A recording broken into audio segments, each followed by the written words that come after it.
बोलिए आचार्य प्रवर उमा स्वामी महाराज की जय। ग्रंथादिराज ग्रंथ मोक्ष शास्त्र ग्रंथ की जय। द्वादशांग जिनवानी माता की जय। तत्वार सूत्र जो कि महान ग्रंथ है, जिसमें पूरा जैन धर्म का सार है, उसके रचिता उमा स्वामी महाराज जी हैं, जिसका वाचन हम 200 दिन से लगभग करते आ रहे हैं, जिसमें बहुत ही शांतिपूर्वक हम चतुर्थ अध्याय को ले रहे हैं। उसमें भी हम 27 सूत्र तक पहुंच चुके हैं, जिसमें अधोलोक की चर्चा हुई, मध्यलोक की चर्चा हुई, अब ऊर्ध्वलोक की चर्चा, जिसमें 16 स्वर्ग, उसके ऊपर 9 ग्रेवियर, उसके ऊपर 9 अनुदेश और उसके ऊपर 5 अनुत्तर। 5 अनुत्तर का लास्ट का जो पोर्शन है वो सर्वार्थ सिद्धि, और सर्वार्थ सिद्धि से भी ऊपर सिद्धशिला, 45 लाख योजन में भी सिद्धशिला है। ये सारी चीजें हम जान रहे हैं। चारों निकाय के देव, भवन, व्यंतर, ज्योतिष, वैमानिक, चारों निकाय के जो देवों को हम लोग जान रहे हैं, उन देवों का स्थान, उन देवों का स्टेटस, देवों की देवियां, कितने कौन से स्वर्ग में देवियां उत्पन्न होती है, उसके बाद उनका निवास स्थान क्या है, उनकी लेस्या क्या है, सारी चीजों को जानते जानते अब हम आगे भवनवासी, व्यंतर, ज्योतिष के बाद वैमानिक देवों की जो चर्चा हम कर रहे हैं, उसके बाद हमने तिर्यंचों का भी लक्षण देखा। तिर्यंचों की कहीं चर्चा नहीं हुई थी। कल हमने जो देखा, तिर्यंचों का लक्षण देखा कि वो कहाँ रहते हैं, वो कैसे हैं। उसके बाद हम आज जो देखेंगे वो भवनवासी देवों की उत्कृष्ट आयु। अब हम उनकी आयु की ओर पहुंच रहे हैं। भवनवासी देवों की उत्कृष्ट आयु की ओर अब हम चलेंगे। आपके सामने सूत्र ला रहे हैं, पढ़ते हैं। हमारी वो वाचना नहीं हो पा रही, लेट हो रहा, तो हम इसके बाद पूर्ण होने के बाद आप लोग रोज प्रैक्टिस करिए, और जब ये पूरा हो जाएगा तो हम सबसे इसको पढ़वाएंगे, उसके बाद ही हम आगे जाएंगे। कल हमने ये देखा था, उत्पाद जन वाले और मनुष्यों के सिवा से जब जीव जितने भी है वो सब तिर्यंच योनि में आते हैं। ये चर्चा कल हमारी चली थी। आगे की चर्चा की ओर हम बढ़ रहे हैं, 28 नंबर सूत्र की ओर। हाँ, भवनवासी देवों की उत्कृष्ट स्थिति। भवनवासी देवों की उत्कृष्ट स्थिति की ओर हम चल रहे हैं। पढ़ लेंगे, सूत्र थोड़ा सा कठिन लग रहा है ये देखने में, पढ़ लेंगे हम इसको। स्थितिर सुरनाग सुपर्ण द्वीप शेषाणाम सागरोपम त्रिपल्लोपमाद हीणमिता। त्रिपल्लोपमाद हीणमिता पढ़ लीजिए सभी लोग। स्थितिर सुरनाग सुपर्ण द्वीप शेषाणाम सागरोपम त्रिपल्लोपमाद हीणमिता। एक बार और पढ़ लेंगे। स्थितिर सूर्यनाग सुपर्ण द्वीप शेषाणाम सागरोपम त्रिपल्लोपमार्ध हीणमिता। संधि विच्छेद करेंगे। स्थिति प्लस असुर प्लस नाग प्लस सुपर्ण प्लस दीप प्लस शेषाणाम प्लस सागरोपम प्लस त्रि प्लस पल्लोपम प्लस अर्ध प्लस हीणमिता। एक एक शब्द का संधि विच्छेद हमने किया। अब उसके शब्दार्थ देखेंगे। असुर नाग, स्थितिर है ना, ये स्थितिर, और ये असुर प्लस नाग प्लस सुपर्ण, सुपर्ण दीप शेषाणाम, यानी सुपर्ण प्लस दीप प्लस शेषाणाम। तो इसका अर्थ क्या हुआ? असुर, नाग, सुपर्ण, दीप और बाकियों की स्थिति यानी आयु। सागरोपम यानी एक सागर, सागरोपम त्रिपल्य, एक सागर, त्रिपल्योपम यानी तीन पल्य, उसके बाद त्रिपल्योपमार्ध यानी अर्ध, अर्ध यानी आधा आधा, हीनमिता यानी हीनम प्लस मिता यानी हीनम यानी कम कम, कम होते जाना, हीन हीन, मिता यानी मानी गई है, अर्थात आधा आधा आधा पल्य कम क्रम से मानी गई है। जैसे 2.5 है तो उससे हीन करेंगे आधा पल्य तो क्या बचा, 2 बचा, 2 से और आधा पल्य हीन करेंगे माइनस करेंगे तो क्या बचा, 1.5 पल्य। तो यहाँ पे अर्थ क्या हो रहा है, भवनवासी देव की उत्कृष्ट तिथि, तो भवनवासी देव क्या है, असुर कुमार, नाग कुमार, सुपर्ण कुमार, दीप कुमार, शेष भवनवासियों की उत्कृष्ट तिथि कम से एक एक सागरोपम, 3 पल्योपम, 2.5 पल्योपम, 2 पल्योपम और 1.5 पल्योपम होती है। स्थिति यानी आयु के बारे में यहाँ बता रहे हैं। भवनवासियों के असुर कुमार, नाग कुमार, सुपर्ण कुमार, दीप कुमार और शेष 6 कुमारों की उत्कृष्ट आयु यहाँ बता रहे हैं। असुर कुमार, नाग कुमार, सुपर्ण कुमार और दीप कुमार, ये 6 और उसके बाद बाकी के 6, ये 4 और बाकी के 6। हमने भवनवासी देव के भेद देखे थे ना, 10 भेद, तो 4 तो यहाँ पर बता रहे हैं कि 2.5 पल्ले, पल्ले यानी एक गड्ढा रहता है, हमने पहले पल्ले पे चर्चा की है। एक इकाई, कोई सी भी चीज गिनने की एक इकाई को पल्ले कहते हैं। यहाँ पर चाहते तो ज्योतिष और वेंतर देव की भी चर्चा यहाँ कर सकते थे, लेकिन यहाँ वैमानिक देवों की ही चर्चा उमा स्वामी महाराज कर रहे हैं। जो साधक है वो नए नए क्वेश्चन प्रभु से पूछते जा रहे हैं और एक सूत्र के माध्यम से पूरी शास्त्र की रचना होते जा रही है। वैमानिक देवों की यहाँ आयु बताई है, जिसमें सौधर्म और ईशान स्वर्ग की आयु 2 पल्ले की, उत्कृष्ट आयु 2 सागर। मान लो किसी में 2 सागर की आयु का बोध ले लिया, तो वो 2 सागर का जिसको बंद हो गया या 2 सागर की आयु का बोध ले लिया, एक तो वो दूसरे, पहले और दूसरे स्वर्ग में जाता है, पहले और दूसरे स्वर्ग में वो जाएगा, 2 सागर की आयु है। और 2 सागर एक समय का बंद किसी का हो गया, किसी का आयु बंद 2 सागर का हो गया तो वो पहले और दूसरे स्वर्ग में जाएगा।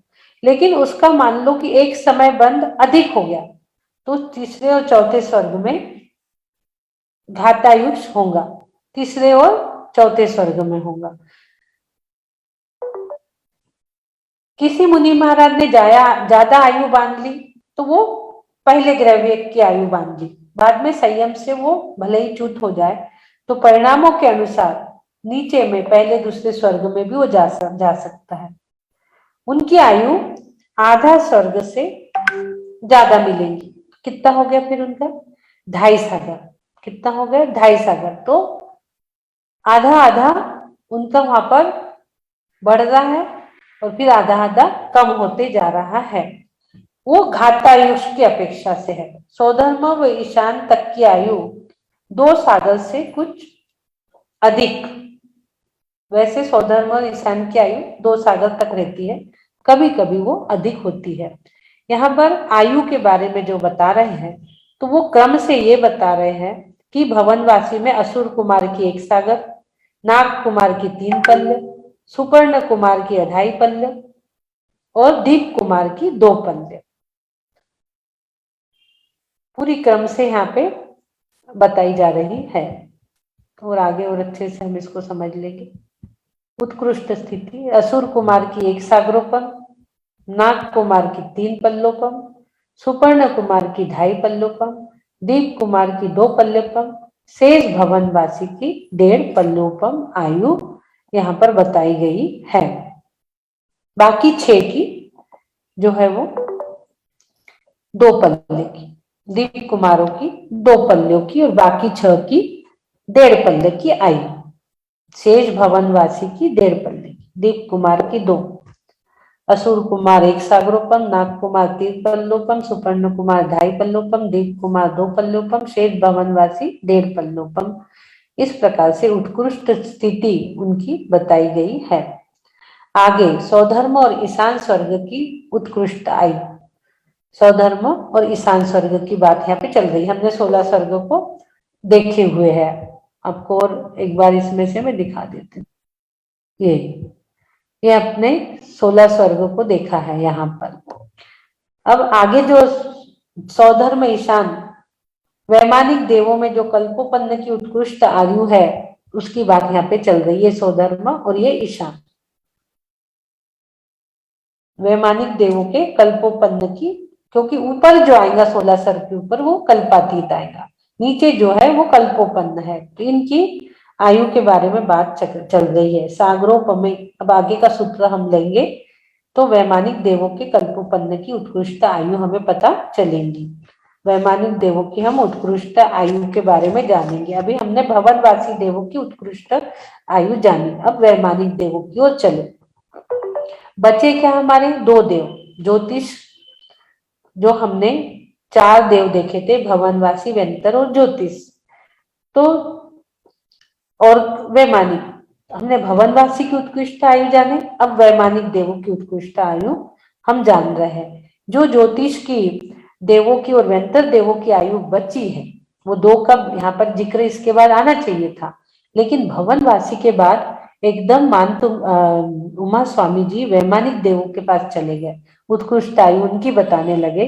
तो 2 देव की जो चर्चा है, ज्योतिष और वेंतर देवों की आयु की जो चर्चा इसमें नहीं दिख रही है हमें, वो आगे आएंगी, जहां तक वो सब आगे आएंगी उसका आगे जिक्र होगा। अभी हमने भवनवासी की उत्कृष्ट स्थिति देखे, अब हम वैमानिक देवों की उत्कृष्ट स्थिति देख रहे हैं, जिसमें स्वधर्म और ईशान स्वर्ग की उत्कृष्ट आयु की बात है। तो उसके लिए हम आगे पढ़ेंगे वैमानिक देवों के कल्लोपन की उत्कृष्ट आयु के लिए। भवनवासी देवों की आयु के बाद वैमानिक देवों की आयु की ओर हम पढ़ेंगे 29 नंबर का श्लोक। सौधर्मेश ईशानयो सागरोपमा धीके, सौधर्मे ईशानयो सागरोपमा धीके। पढ़ लीजिए सभी लोग।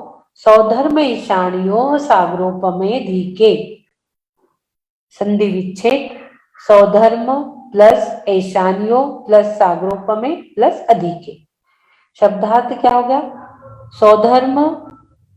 सौधर्म और ईशानियो यानी ईशान स्वर्ग के, सागरोपमे 2 सागर से अधिक, सौधर्म ईशान कल्प में 2 सागरोपन से कुछ अधिक उत्कृष्ट स्थिति है। सौधर्म और ईशान पहले और दूसरे स्वर्ग की बात यहाँ पर चल रही है।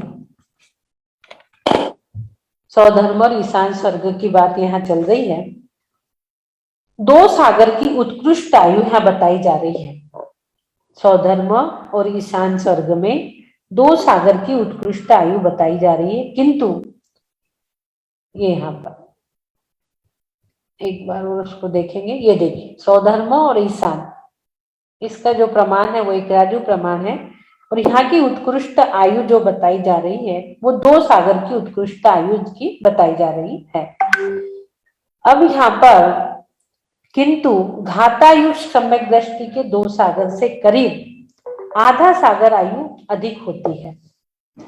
सम्यक दृष्टि के 2 सागर से करीब आधा सागर की आयु अधिक होती है। मतलब मनुष्य अथवा तिर्यन सम्यक दृष्टि विशुद्ध परिणामों से ऊपर के स्वर्ग की आयु को बांधकर पीछे संक्लेश परिणाम से आयु का घात कर लेता है, उसे घातायुष्क कहते हैं। वो अपने संक्लेश परिणाम से आयु का घात कर लेता है, स्वर्गों की आयु को बांधकर संक्लेश परिणाम से आयु का घात कर लेता है, उसे घातायुष सम्यक दृष्टि कहते हैं। जैसे किसी मनुष्य ने 10 स्वर्ग की आयु बांधी, 10 स्वर्ग की आयु बांधी, पीछे पीछे उसके संश्लेष परिणाम हो गए, वो बांधी हुई आयु को घटाकर दूसरे स्वर्ग में उत्पन्न हुआ। मान लो दूसरे स्वर्ग में उत्पन्न हुआ, तो उसके दूसरे देवों की अपेक्षा उत्कृष्ट आयु 2 सागर से अंतर्मुक्त कम आधा सागर आयु अधिक होती है। अंतर्मुक्त कम आधा सागर आयु उसकी अधिक हो जाएंगी। 10वें स्वर्ग की आयु तो बांधी, लेकिन उसके परिणाम स्वर्ग के कैसे हो गए? संश्लेष परिणाम। जब उसके संश्लेष परिणाम हो गए तो वो दूसरे स्वर्ग में उत्पन्न हुआ। अब दूसरे स्वर्ग में जब उत्पन्न हुआ तो उसकी आयु क्या हो गई? आधा पल्ले आयु और बढ़ गई। तो नीचे के स्वर्ग की आयु ज्यादा है ना, तो आधा आयु पल्ले बढ़ गई उसकी। तो कितनी हो गई उसकी? 2.5 सागर की। एक अंतर्मुक्त कम 2.5 सागर की, यानी 2.5 सागर की उसकी आयु अधिक हो गई। ऐसे घातायुष्पना पूर्व भाव में मनुष्य या तिर्यंच भाव में होता है। कैसा होता है ये? पूर्व भाव में मनुष्य या तिर्यंच भाव में ये घातायुष्पना होता है। हम अभी मनुष्य में है ना, मान लो हमने स्वर्ग की आयु बांध ली, फिर हमारे परिणाम स्वर्ग संश्लेष परिणाम हो गए, तो 10वें स्वर्ग के बजाय हम दूसरे में उत्पन्न हो गए। अब दूसरे में उत्पन्न हुए तो वहां की आयु स्थिति आधा पल्ले हमारी बढ़ गई, जो हमने अभी पहले वाले सूत्र में देखा ना कि ये आधा पल्ले बढ़ जाती है। ये 2.5 पल्लोपम, 2 पल्लोपम, आधा पल्लोपम यहाँ बढ़ जाती है, जो बताई गई है। ये अभी हमने पूरा देखा। 2.5 पल्लोपम सुपर्ण कुमार, दीप कुमार 2 पल्लोपम, ये हमने देखा है पूरे। तो सौधर्म और ईशान स्वर्ग में अधिक 2 सागरोपन से कुछ अधिक उत्कृष्ट बनती है, तो आधा पल्ले वो बढ़ गई। घातायुक्त जीव 12वें स्वर्ग तक ही उत्पन्न होते हैं। कुछ अधिक आयु भी वह बतलाई है, आगे नहीं बतलाई। यह क्रम 12वें स्वर्ग तक, इस जो घातायुक्त का है कि जो संश्लेष परिणाम होते हैं और फिर नीचे स्वर्ग में आप उत्पन्न हो रहे हो, ये घातायुक्त का क्रम 12वें स्वर्ग तक चलता है। ऊपर के सब वैमानिकों में शुक्ल लेशा ही आता है, शुक्ल लेशा वाले जीव रहते हैं 12 स्वर्ग से ऊपर, तो उन स्वर्गों में आयु घात करने वाले उत्पन्न नहीं होते, क्योंकि उनके परिणाम कैसे हैं? और शुद्ध परिणाम हो जाते हैं 12 स्वर्ग से ऊपर। तो वहां पर संश्लेष परिणाम की कोई बात नहीं होती, घातायुष की कोई बात नहीं होती। संश्लेष परिणाम 12वां स्वर्ग से ऊपर जो है वो संश्लेष परिणाम वाला वहां नहीं जाएगा। वहां पर कैसे जुड़ रहेंगे? शुक्ल लेशा वाले, यानी उसके परिणाम कैसे हो रहे हैं? शुभ शुभ शुभ परिणाम उसके हो रहे हैं। पीठ पद्म शुक्ल लेशा है ना, छठी श्लेषा, जहाँ पे बिल्कुल परिणाम शुद्ध शुद्ध शुद्ध होते चले जाते हैं। स्वर्ग की इतनी लंबी आयु में भी भोगों से मन नहीं भर पाता। स्वर्ग में इतनी लंबी आयु और वहां पर क्या है? वहां सिर्फ भोग की तो है, दिन रात भोग ही वहां पर चल रहे हैं, दिन रात भोग चल रहे हैं। कई बार हम लोग भी वहां तक गए हैं, कितने भोग हमने भी भोगे हैं। फिर यहाँ के भोगों से मन कैसा भरेगा? वहां की 2-2.5 सागर की आयु और इतना भोग वहां भोग रहे हैं, वहां से भोग भोग के हम यहाँ आए हैं, यहाँ के भोग का क्या कहना? मनुष्य पर्याय जो हम आए हैं वहां के भोग भोग के आए हैं कई बार, लेकिन यहाँ का इतना छोटा भोग कुछ भी नहीं है वहां की अपेक्षा, तो यहाँ के भोग से मन क्या भरेगा? ये यहाँ के भोग से मन क्या भरेगा? फिर भी हम लोग स्वर्ग जाना नहीं चाहते। कहानी के माध्यम से मैंने एक दिन बताया था कि अभी हमें थोड़ा सा भोग भोगना है, हमारे नाती है उनको सोच कर दे, उनकी पढ़ाई लिखाई कर दे, स्वर्ग कोई जाने ही नहीं जाता। एक नारद और ब्रह्मा की कहानी बताई थी ना कि ब्रह्म लोग जा रहा था नारद, तो देखा कि स्वर्ग नरक में टकरा गया। देखा तो नरक में तो पैर रखने जगह ही नहीं, इतनी भीड़। वो स्वर्ग गया तो स्वर्ग पूरा खाली पड़ा था। ब्रह्म के पास गया, बोले आपका स्वर्ग तो पूरा खाली पड़ा है। बोले क्या करे? ब्रह्म ने कहा यहाँ कोई आना ही नहीं चाहता, और हम कई बार गए, उतने भोग हमने भोगे, फिर यहाँ आए हैं, यहाँ के भोगों में भी हम मस्त हो गए हैं। भावना तो हम बहा लेते हैं कि अब मनुष्य पर्याय मिलेंगी तो हम उत्कृष्ट स्थिति को प्राप्त करेंगे, कि हम सिद्ध बनेंगे, मुनि दीक्षा धारण करेंगे, अपना जीवन यापन ऐसा करेंगे वैसा करेंगे। लेकिन हम यहाँ के भोगों में इतने लिप्त होते हैं कि भोगों ने ही हमें भोग डाला। ऐसे भोग में लिप्त है, हम तो सोच रहे भोग भोग रहे हैं, हम भोग नहीं भोग रहे, वो भोग हमें भोग रहे हैं। इतना भोगों में मस्त हुए कि भोगों ने हमें भोग डाला। ईर्ष्या, द्वेष, राग, देश, कसाई की रूपी जो कीड़े हैं, वो कीड़े हमारे अनंत गुणों को, हमारे चारित्र को खा रहे हैं, दस रहे हैं, वो दीमक लग रही है घर में दीमक लग जाती ना, ऐसे हमारे आत्मा में भी उसकी दीमक, ईर्ष्या की दीमक लग रही है। अब उस पे सिंचन करना है सम्यक ज्ञान का। सम्यक ज्ञान रूपी दवाई उस पे छिड़केंगे ना, तो वो कीड़क जो लग रही है घृणा की, द्वेष की, ईर्ष्या की, वो कीड़क खत्म हो जाएंगी। एक राजा ने, एक उदाहरण से वो समझते हैं, एक राजा के 100 बेटे थे, वो 110 वर्ष का हो गया। एक राजा के 100 बेटे थे, वो 110 वर्ष का हो गया। मौत उसको लेने के लिए आई, वही नारद जी उसको लेने के लिए आए। मौत के सामने वो गिड़गिड़ाने लगा, उसको लेने हैं तो गिड़गिड़ाने लगा कि नहीं, मुझे नहीं जाना है, मैं तो राज्य का कुछ भी सुख नहीं भोग पाया। 100 साल की आयु हो गई, 110 साल की, और कहते कि मैं कुछ भी नहीं भोग पाया। मेरे पास इतना वैभव, इतना कमाया, लेकिन मैं कुछ भोग ही नहीं पाया। इतना सुख मेरे पास है, इतनी धन दौलत, ऐशो आराम, गाड़ी बंगला, में कुछ भोग ही नहीं पाया, इतने अच्छे बच्चे सब। मौत ने कह दिया ठीक है, लेकिन बदली में मुझे किसी और को दे दो। आप नहीं आ रहे तो मत आओ, लेकिन किसी और को दे दो। तो राजा ने लड़के को बुलाकर कहा, उसके जो पुत्र थे 100 पुत्र, उनसे कहा, मुझे तुमसे एक की आयु की जरूरत है, एक की जरूरत है। क्यों? क्योंकि मेरा अभी मन तो भोगों से भरा नहीं। तो सबने इनकार कर दिया, पूरे 100 के 100 पुत्र ने इनकार कर दिया। लेकिन एक छोटा लड़का जो था, वो 16 वर्ष का ही था। कहने लगा, वो बच्चा क्या बोला, 16 वर्ष का, वो सारी चीजें देख रहा है। तो वो कहता है 16 वर्ष का बच्चा कि 100 वर्षों में भी भोग भोगने से आपका मन भरा नहीं। मेरी तो बहुत छोटी जिंदगी है, अभी तो मैं 16 ही वर्ष का हूं, तो मेरा क्या मन भरेगा। मैं अपनी जो आयु है 100 वर्ष की, वो आयु आपको देता हूं पिताजी। और वो 100 वर्ष की आयु अपनी पिता को दे गया। फिर मौत उसे लेने आई कि अब तो तुम 200 वर्ष के हो गए। फिर गिड़गिड़ाई मौत कि अब चलो। फिर उसने मौत के सामने गिड़गिड़ाया कि नहीं, अभी मैं नहीं जाऊंगा, मुझे थोड़ा समय और दे दो। मौत ने फिर शर्त रखी, राजा ने दूसरे लड़के की आयु दे दी कि तुम दूसरे लड़के की भी आयु ले लो। इस प्रकार वो अपने बच्चों की आयु को लेते लेते 1000 वर्ष के हो गए। अब उनका शरीर कैसा हो गया, 1000 वर्ष के हो गए तो सोचिए कितना जर्जर शरीर हो गया होगा, काला पड़ गया, ब्लड भी नहीं शरीर में, काला काला, हड्डी भी दिखाई दे रही है, आंखें अंदर धस गई है, मुंह और नाक से बदबू आ रही है।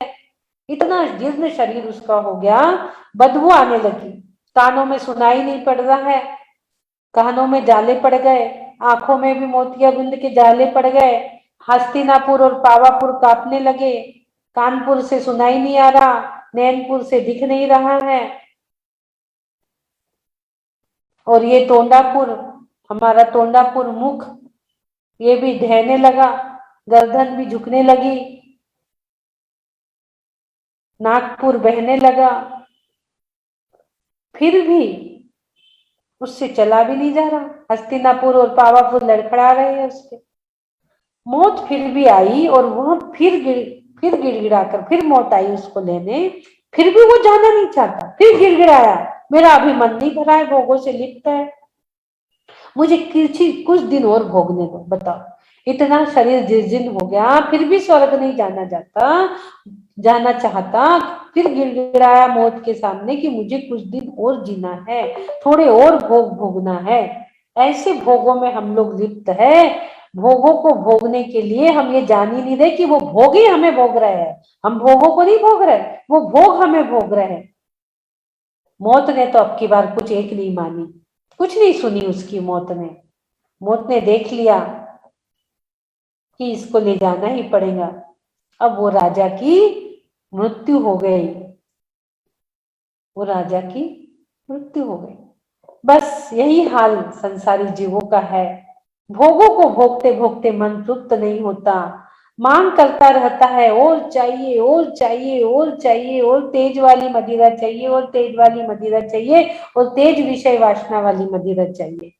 कितने जीवन बीत चुके, 100 वर्ष करके, 100-100 वर्ष करके कितने जीवन बीत चुके, इस भाव को भोग लू, इस भाव को भोग लू। धर्म तो फिर कभी भी कर सकते हैं, अगले भाव में कर लेंगे, धर्म का क्या है, धर्म तो है ही। आदिनाथ भगवान कहीं थोड़ी जा रहे हैं, मंदिर भी है, कहीं थोड़ी जा रहे हैं, हमें इधर उधर जाना पड़ता। हम और भोग ले अच्छे वैभव, अच्छे पुत्र, शायद फिर मिले या ना मिले, इतनी उत्कृष्ट जैन कुल, इतने अच्छे पुत्र आज्ञाकारी, और भोग लू, तृप्त ही नहीं हो रहे हैं। यह जीव जितना भागता है तृष्णा उतनी बढ़ती है। हम भागते जा रहे, भागते जा रहे, भागते जा रहे। जैसे जैसे अग्नि ईंधन से और अधिक अधिक भड़कती है, भाई ये भोग भी सर्प से भी भयंकर है। ये भोग पहले दूसरे स्वर्ग तक के देव भोगों के लिए विलाप कर करके एकेंद्री तक में चल जाते हैं। पहले दूसरे के स्वर्ग में भी चले गए आम, तो वहां से आके एकेंद्री बन जाते हैं। कुछ आत्म कल्याण की भावना हमें करनी चाहिए। हम तो बस भोगों में ही लिप्त हैं, और भोग ले, और भोग ले, और भोग ले। भोगों ने तुझको भोग डाला, लेकिन तू ये बात नहीं समझ पा रहा है जीव। ओ हो, कितनी कठिन बात है। भोगों को भोगते भोगते कहाँ टकरा रहे हैं। जिस प्रकार हमारे कमरे का लाइट बंद हो जाता है, तो हम जब चलते तो कभी टेबल से टकराते, कभी चेयर से टकराते, कभी सोफे से टकराते। इसी प्रकार हम भोगों को भोगते भोगते भोगते कभी नरक में टकरा रहे हैं, कभी तिर्यंच गति में, कभी वहां के सेमर वृक्ष में, कभी वहां की गंधे रेत में टकरा रहे हैं, कभी तिर्यंच में टकरा रहे हैं।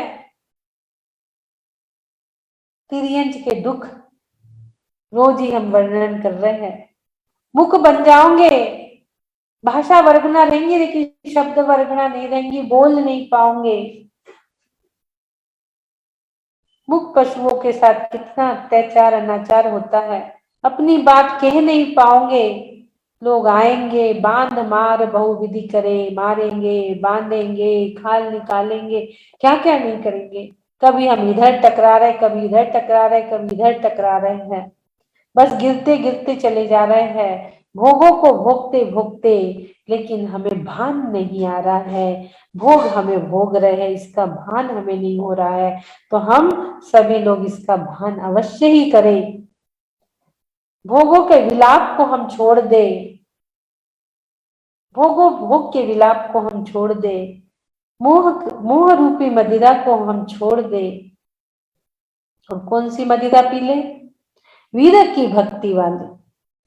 हाथों में हो एक प्याला, वीर की भक्ति वाला, पी के मस्त हो जाए तेरे प्राण, हो जाए सम्यक दर्शन ज्ञान। सम्यक दर्शन और ज्ञान हमें करना है, तो वीर की भक्ति का प्याला हमें पीना ही पड़ेगा, जो एक ध्यान के माध्यम से आज हमने पिया था। और कहाँ जाके विराजमान हो गए थे? कैलाश पर्वत पर। क्योंकि ये जो भोगों की चर्चा की, ये हमने पहले भी की थी, और हम सब इन भोगों से डर चुके हैं। इन भोगों से डर के ही आज हम कैलाश पर्वत पहुंच के अपने आत्म पौधे का आनंद, आत्म बीज रूपी आत्म पौधे का आनंद आज हमने लिया। सम्यक दर्शन ज्ञान चारित्र, 13 प्रकार के चारित्र, 616 दिन में 6 6 6 और 1, 13 प्रकार के चारित्र को हमने धारण करके उसके फलों का हमने खूब आनंद, खूब रस लिया। और सिद्ध शिला में आखिर उत्कृष्ट स्थिति को प्राप्त की। सिद्ध शिला में जाके हम विराजमान हो गए। जो आज हमने ध्यान किया, प्रभु हमारी भोग विलासिता इसी भाव में नष्ट हो जाए, और हम आगे आगे सिद्ध शिला में विराजमान हो जाए। इसी भावों के साथ अपनी वाणी को विराम देती हूँ। बोलिए द्वादशांग जिनवानी माता की जय जय। आगे फिर कल का हमारा सूत्र रहेगा, सानत कुमार महेंद्र स्वर्गों में देवी की उत्कृष्ट आयु। बोलिए द्वादशांग जिनवानी माता की जय। चलेंगे प्रतिक्रमण की ओर, प्रतिक्रमण कर लेते हैं। हे अरिहंत प्रभु, मुझसे मन वचन काया द्वारा, क्रोधमान मायालोभ द्वारा, एकेंद्री से लेके पंचेंद्री तक किसी भी जीव का घात हुआ हो, आदि व्याधि पहुंची हो, उनके शरीर में दुख पहुंचा हो, जाने अनजाने में मारण प्रताड़न हुई हो, मुझे क्षमा करे प्रभु, मुझे क्षमा करे। तथा हे वीतराग देव, हे माँ जिनवानी, कभी मुझसे आपकी विराधना हुई हो, मुझे क्षमा करे प्रभु, मुझे क्षमा करे। कभी आपकी विराधना हुई हो, मुझे क्षमा करे प्रभु, कभी असाधना हुई हो, मुझे क्षमा करे, क्षमा करे, क्षमा करे। नश्याति नश्याति नश्याति, हे प्रभु मैं भावना भाता हूँ। आपने जो आज नया दिवस दिया, इसका पूरा सदुपयोग करूं, भोगों से अलिप्त हो और भावना भाता हूँ। आपने जो नया दिवस दिया उसके लिए कोटि कोटि आभार, कोटि कोटि वंदन, कोटि कोटि नमन करता हूँ। और मैं जब भी इस दुनिया से जाऊं, समाधि संलेखना पूर्वक ही जाऊं। लेट के नहीं बैठ के जाऊंगा, लेट के नहीं बैठ के जाऊंगा, घर से नहीं मंदिर से जाऊंगा। लेट के नहीं बैठ के जाऊंगा, घर से नहीं मंदिर से जाऊंगा। इसी भावों के साथ अपने शरीर को संयम रूपी मंदिर बनाकर संलिग्न रूपी कलश धारण करके जाऊंगा। इसी भावों के साथ मैं स्वस्थ हूँ, मैं स्वस्थ हूँ, स्वस्थ हम, सुरक्षित हम, ओम नमः आरोग्यो हम, परम स्वास्थ्य स्वरूपो हम, सोहम सोहम सोहम। ओम सुखम, ओम शांति, ओम सुखम, ओम शांति। बोलिए आदिनाथ भगवान की जय जय। एक चीज आपको दिखाती हूँ, आप लोग देखेंगे। हाँ, हीलिंग भी चाहिए। हाँ, हीलिंग डॉक्टर के यहाँ जा रहे हैं अजीत जी, हीलिंग देती हूँ। और आपको एक समय है क्या अजीत जी को? 1 मिनट दिखा दो तो। 1 मिनट लगेगा बस, एक छोटा सा, कि हम कैसे अंतिम समय में अपनी समाधि संलेखना ले सकते हैं। आप देखेंगे एक वीडियो अभी दुर्ग में, अंजलि जो साधना करवा रही है, उनकी समाधि संलेखना आपको मैं दिखाती हूँ कि कैसे हैं। 85 इयर्स के वो हो चुके, और उन्होंने अंत में, जो कभी मंदिर भी नहीं गए थे, जो कभी मंदिर भी जाना नहीं चाह रहे थे, उन्होंने किस प्रकार अपनी समाधि संलेखना की है। आप देखेंगे तो हैरान हो जाओगे। इस वीडियो को तो मुझे शुरू में ही दिखाना था जब बहुत सारे लोग थे। कल मैं दिखाऊंगी आप लोगों को कि किस प्रकार से, आप लोग देखिए। बहुत अच्छी चीज मैं आप लोगों को दिखा रही हूँ। एडिट जी के पास यदि टाइम है तो पहले दिखा दो, या तो फिर बाद में, हॉस्पिटल जाना है एडिट जी को। आप देखोगे कैसा एक इंसान जो सारी जिंदगी मंदिर भी नहीं जाता था, सारे दिन सिर्फ खाना खाना और खाना बस, और कुछ नहीं, सिर्फ भोजन बस और कुछ भी नहीं सारे दिन। उनका बेटा कहता था आप जब मरोगे ना तो मैं रोटी का डब्बा साथ में रख दूंगा। और अंजलि ने उनका समाधि मरण, 2 माता जी भी वहां पहुंच चुकी है, और उनका कैसे हो रहा है ये आप लोग देखेंगे।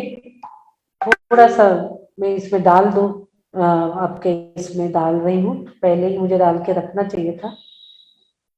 आपको मैं, देखने लायक चीज है, आप लोग जरूर देख के जाइए, कोई भी मत जाइए।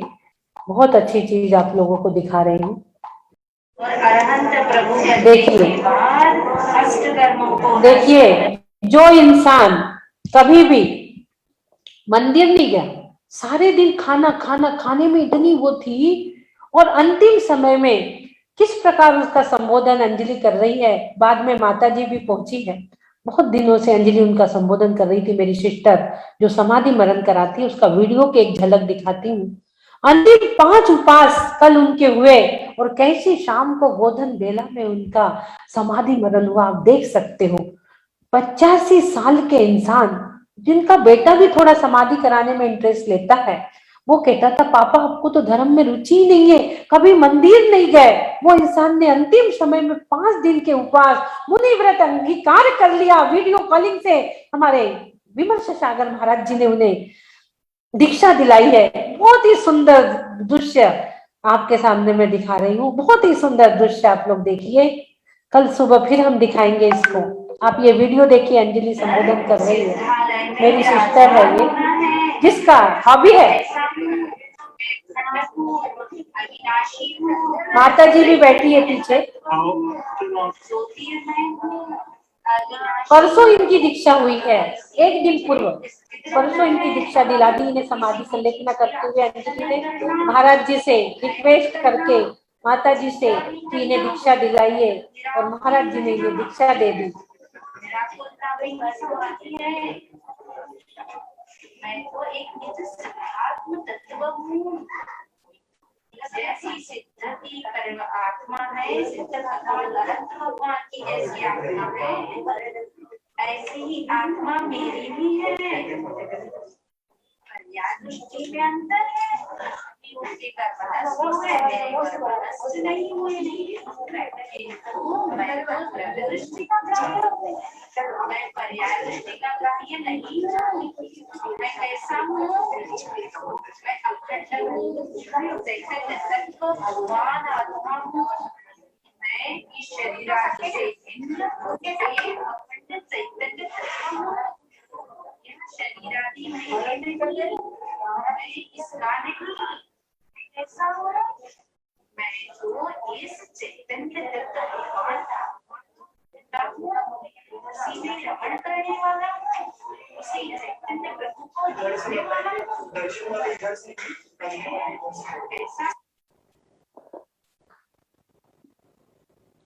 देखिए इनकी समाधि, परसों इन्होंने क्या किया, बहुत अच्छी बात मैं आपको बताती हूँ। इन्होंने क्या किया चैतन्य अवस्था में पूरे एक मिनट, और अरहंत प्रभु बनने के बाद अष्ट कर्मों को नष्ट कर सिद्धालय में, और ये नमो हरिहंताणम, नमो सिद्धाणम, नमो आईराणम, नमो वज्रायणम, नमो लोह शब्दशाउनम, नमो हरिहंताणम, नमो सिद्धाणम, नमो आईराणम।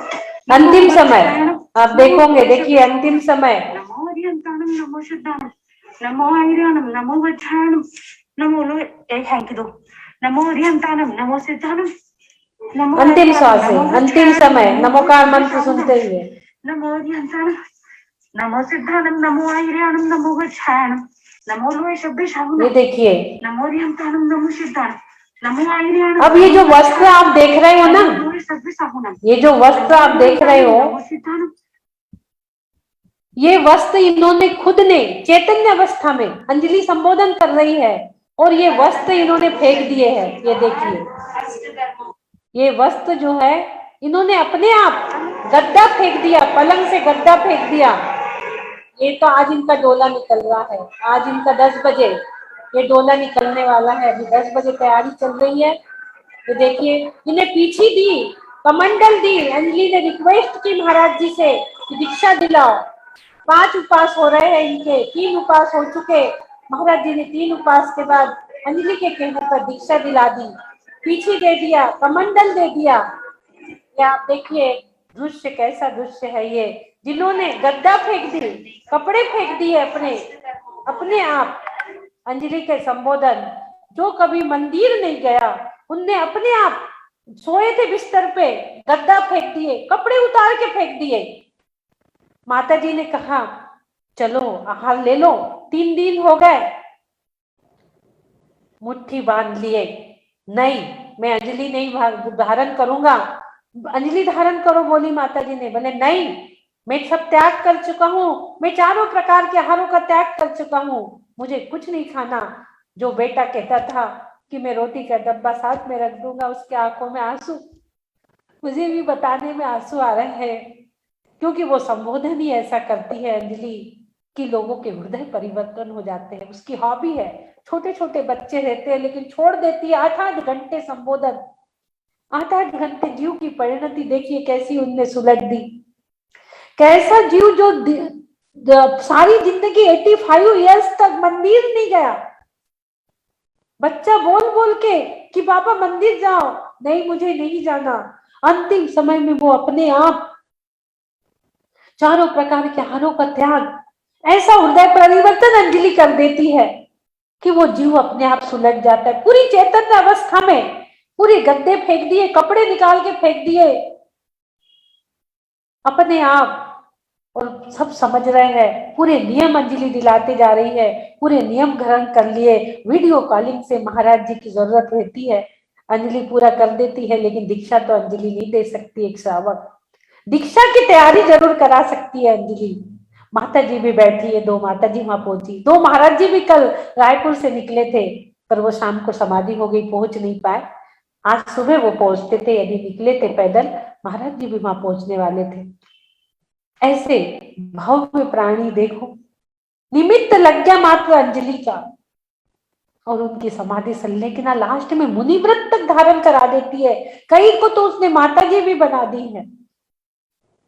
ऐसा समाधि संलेखना फोन से भी करा देती है। तो सोचिए वो वाणी में कितनी ताकत है। जो कभी मंदिर ही नहीं गया वो मुनिव्रत धारण कर रहा है। 5 दिन का उपवास, 5 दिन में कितनी 56 प्रकार की थालियां दिखाई अंजलि ने, कितना लालच दिया उनको, पर उनका श्रद्धा, उनका दृढ़ था, उनकी चैतन्यता दृढ़ थी, वो डिगे नहीं। कितनी चेतन अवस्था थी। जैसे ही बोले हार कर लो, अंजलि बांध लो, माता जी ने कही चलो हार को, अंजलि बांध लो, 3 दिन हो गए आपके उपास, मुट्ठी बांध लिए, नहीं मुझे नहीं जाना, मेरा त्याग है। 5 दिन की 5 परमेष्टि की साधना, 5 उपास 5 परमेष्टि के, और शाम को गोधन बेला में समाधि संलेखना। आहा, यही भावना हम भी भाते हैं कि हमारा भी अंतिम समय ऐसा ही हो, हमें भी ऐसे निमित्त मिले। उसका बेटा कहता है मौसी ने दोनों बेटे को अमेरिका भेज दी, मुझे ही मौसी की समाधि कराना पड़ेगा। ऐसे उसके कल उद्गार थे कि ऐसी समाधि मुझे मौसी की मुझे ही कराना पड़ेगा मम्मी। थोड़ी सी तबीयत खराब हुई, कोरोना हुआ, मेरे चारों प्रकार के आहारों की त्याग है मम्मी, मुझे कुछ नहीं चाहिए। थोड़ा बुखार चढ़ा, मम्मी मैंने चारों प्रकार के आहारों का त्याग कर दिया। इतना छोटा बच्चा 9th-10th में।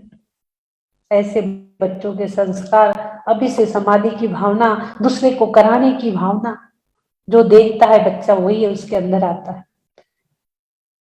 सभी लोग विचार करो कि हमारा भी अंतिम समय ऐसे ही हो, हम भी ऐसे महाव्रत के धारी बने, अंतिम समय तक, पहले ही बन जाए, नहीं बन पाए तो अंतिम समय तो कम से कम हमारा अंत भला सो सब भला।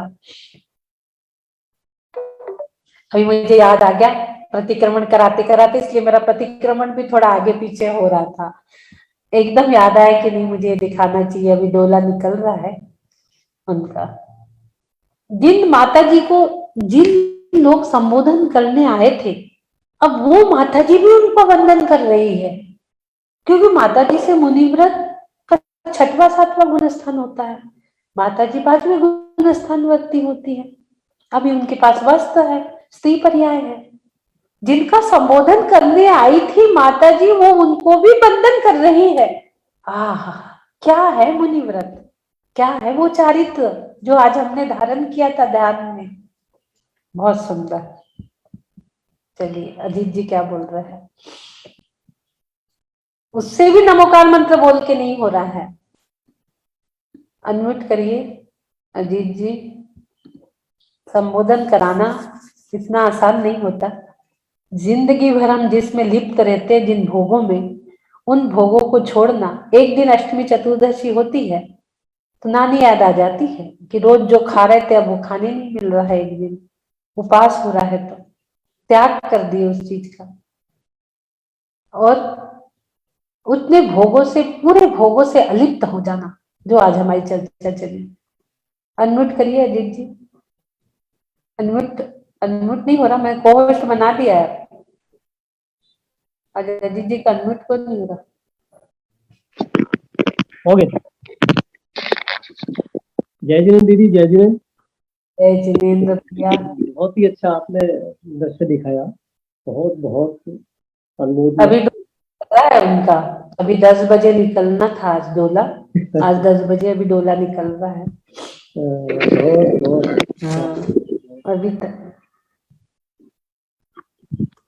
आपका क्या आवाज नहीं आ रही ठीक से करिए आपको।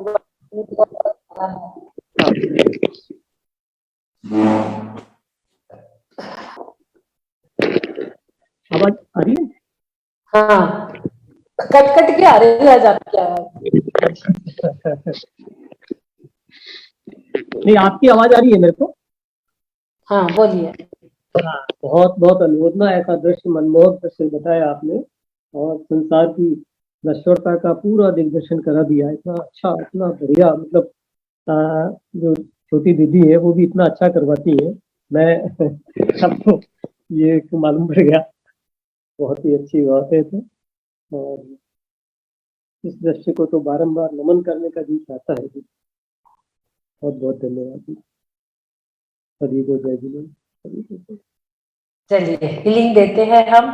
अजीत जी ने भी अपनी भावना रखी। ऐसा दृश्य देख के सच में पहले रोम रोम कांप उठता है। चिंता होने लगती है कि भाई हमारा भी अंतिम समय ऐसा ही होना चाहिए, हम भी ऐसे व्रतों को धारण करें। उनकी पत्नी, उनका बेटा इतना खुश। थोड़ा सा अंजलि को लेट हो जाता है, फोन तुरंत, दीदी आ जाओ, दीदी जल्दी आ जाओ। 10 किलोमीटर अंजलि के घर से उनका दूर घर था। जहां अंजलि संबोधन करने जाती है वहां का जल भी नहीं लेती है, उसका त्याग रहता है।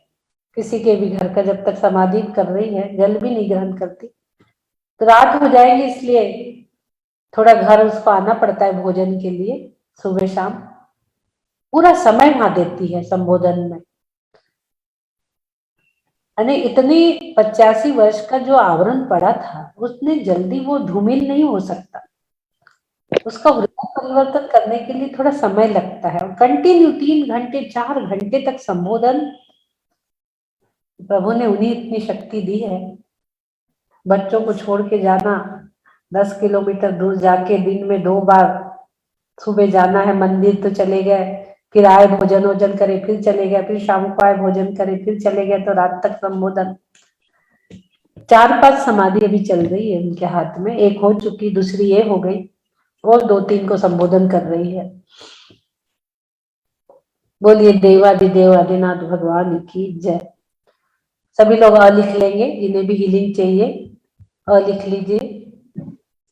9 बार मैं निरोग हूं, मैं स्वस्थ हूं, मैं निरोग हूं, मैं स्वस्थ हूं, निरोग हूं, मैं स्वस्थ हूं, मैं निरोग हूं, मैं स्वस्थ हूं, मैं निरोग हूं, मैं स्वस्थ हूं, मैं निरोग हूं, मैं स्वस्थ हूं, मैं निरोग हूं, मैं स्वस्थ हूं, मैं निरोग हूं, मैं स्वस्थ हूं, मैं निरोग हूं, मैं स्वस्थ हूं। नमो अरिहंताणम, नमो सिद्धाणम, नमो सिद्धाणम, नमो आर्याणम, नमो वज्रायणम, नमो लोय सब सहोणम। ओम आदिनाथाय नमः, ओम आदिनाथाय नमः, ओम आदिनाथाय नमः, ओम आदिनाथाय नमः, ओम आदिनाथाय नमः, ओम आदिनाथाय नमः, ओम आदिनाथाय नमः।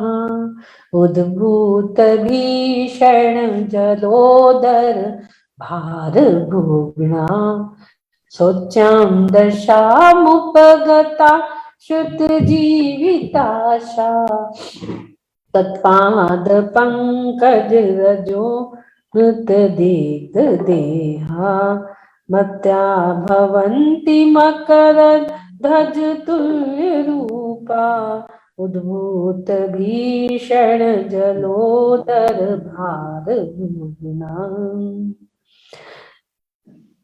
शोच्यां दशामुपगता श्रुत जीविताशा, तत्पाद पंकज रजो मृत दीग देहा, मत्या भवन्ति मकर ध्वज तुल्य रूपा।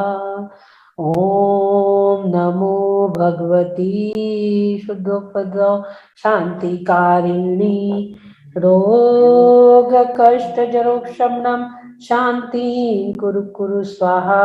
ओम ह्रीं भगवते भय भीषण हराय नमः। ओम ह्रीं परम नमो अखिलमाण शरण जोगिनं नमः स्वाहा। अ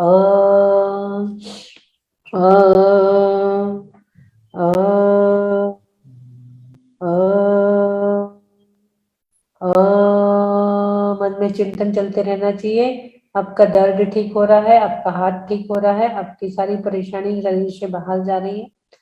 अ, अ, अ अ अ अ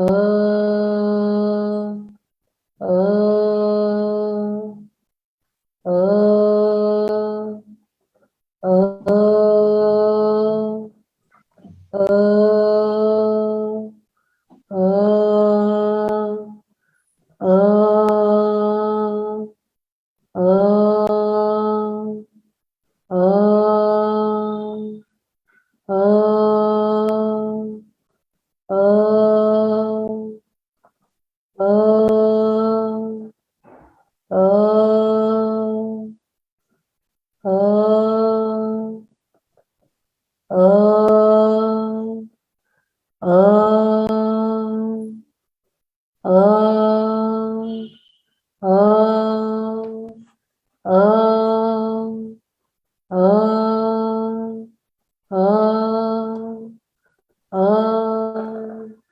अ स्वस्थोऽहं सुरक्षितोऽहं ॐ नमः आरोग्योऽहं परम स्वास्थ्य स्वरूपोऽहं परम स्वास्थ्य स्वरूपोऽहं। बोलिए आदिनाथ भगवान की जय जय।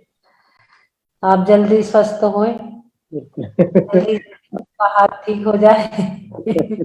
अभी 11 बजे भी बस आज निकालेंगे और टाँका उका निकालेंगे और फिर पक्का प्लास्टर का कहा यार, अभी जा ही रहा हूँ मैं।